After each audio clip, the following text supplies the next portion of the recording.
hello, beautiful community. Quite apocalyptic scenes, at least at a pictorial level. We can say that there is an apocalyptic atmosphere as Putin's St. Petersburg Economic Forum starts. It's a sort of a picture of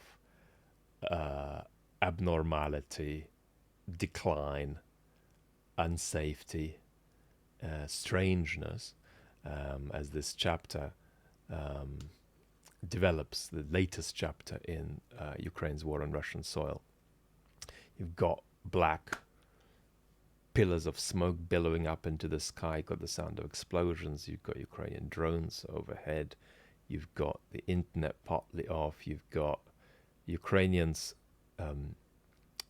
targeting, Zelensky made a statement about it this morning, the nearby oil terminal, which would be about 15k from where the forum is taking place, and the Kronstadt naval base, which would be about 40k from where the forum is taking place. But all of this is palpable there.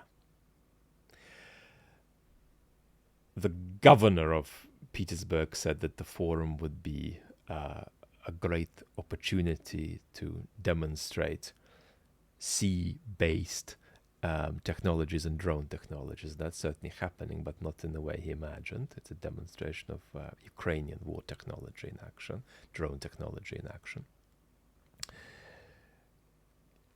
Peskov made here's something we prepared earlier statement saying that there'll be a systemic or systematic response. Putin is speaking there on Friday. It would be extraordinary for him to cancel, but it would also be embarrassing and subjectively, at least, unsafe for him to go on. So he's not in a position he's going to enjoy. What's the importance of this forum for the regime? It's a kiosk writ large that says, look at us, everything here is good, everything here is safe, come and invest. Secondly, it's a kind of opportunity to demonstrate stability and normalcy for the citizenry and for the outside world. And thirdly, it's a venue to demonstrate to the elites that Putin is in charge. What does Putin being in charge mean? It means that he has outsourced many of his presidential powers to different bits of the regime, but can still come in and arbitrate the conflicts that occur as a result of this outsourced power in the mode of a referee who can settle the matter on the day.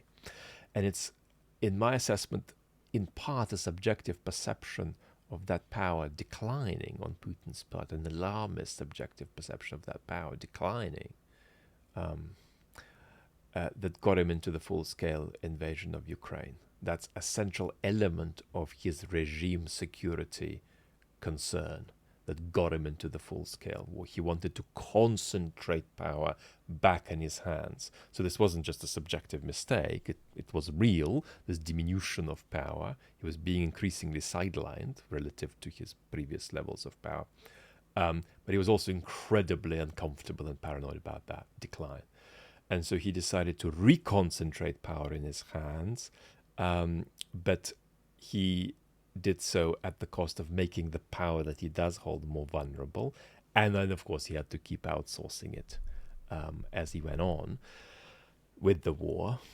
And we witnessed an enormous crisis that this generated in the form of Prigozhin's mutiny, because that's an example of outsourced power going wrong and lashing back at you. So at the level of that perception that Putin needs about how he's still the referee in charge, this is not good. It's not going to generate any systemic change as far as we can see, but certainly it's another perceptual chink that takes away something from the image of Putin as that kind of referee who one should trust as that kind of referee because he is the only institution in town politically with perceived legitimacy. And so we have to recognize that even though the importance of the forum, significance of the forum has declined as Russia has declined, Russia's capacity to project soft power, including projecting soft power around its borders, has declined. You know, we've got Andrew Tate and the other Tate, I forget his name, and Candace Owen as guests this year. But even though the thing has become much more provincial, it's still very emblematically important for the Kremlin, and this kind of importance is absolutely taking a hit. How is this going to affect the population? That one is difficult. And when you think about it, you've got to think about three things. You've got to think about cultural factors, and I'm going to do a video about the sources of fatalism and passivity in Russian culture on the main channel, I think next. You've got to think about psychological factors that are not to do with a particular culture, but that are just human. So your country starts an aggressive war. What are you going to do? Well, as an average citizen, you're likely to consolidate behind it.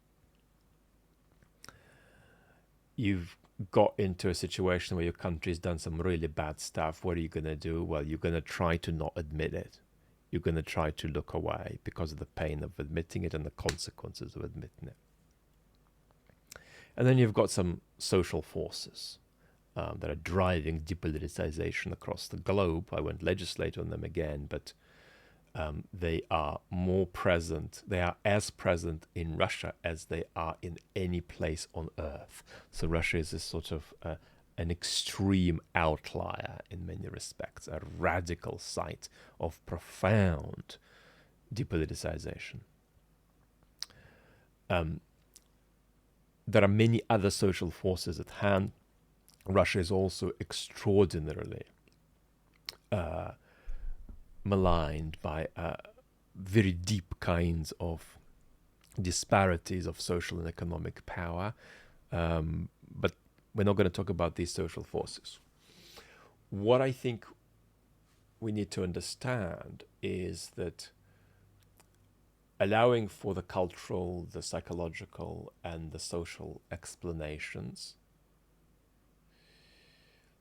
and putting them together, we've got to see that people won't act, including acting at the level of reflection. They're not going to act to think something through until they perceive that they have some power to change the situation. As long as they objectively or subjectively feel they have no power, they're going to keep normalizing the situation. The Titanic has gone down a bit more. The angle has gone from 5% to 15%. Okay, you know, it's now midnight. We struck the iceberg at 11:40. You know, let's put something under the legs of our table so we can keep on playing cards. If the angle changes again, we're just going to start holding our glasses to make sure they don't slid off the table and carry on as normal. So the reaction is going to be, yeah, this is more than what we've seen before in St. Petersburg. So how do we feel about it? Oh, it's a horror. Okay, it's a horror, but how do you think this horror has taken place? How has it developed? Politics. But it's a bit more specific than that, isn't it? It's not just politics. Your government did something, didn't it? Yeah, it's the situation in Ukraine. Well, how did that happen? Who started it? Don't know. What is it about? Don't know. What do you know? Well, I know it's sort of like blowing back onto us, whatever it is. But we're going about our lives here. Come on. Nobody really knows.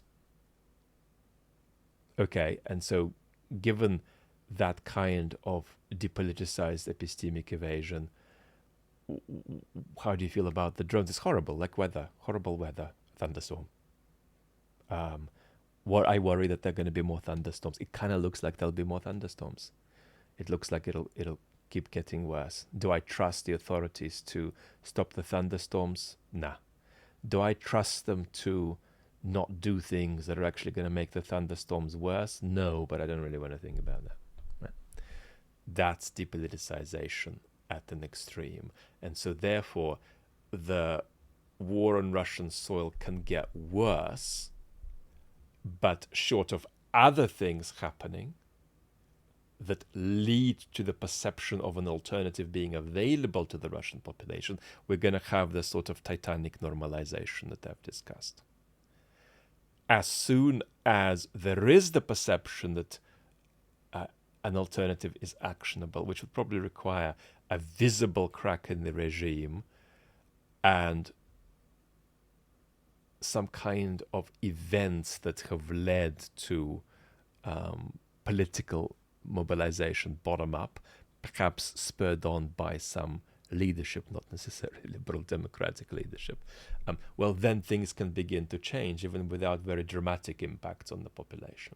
But without that perception of an alternative being actionable, even more dramatic events will not shift the population, and might even generate a small degree of consolidation behind the regime, as well as fatigue with whatever it is that is happening, whatever it is that the regime may or may not have done to bring this about.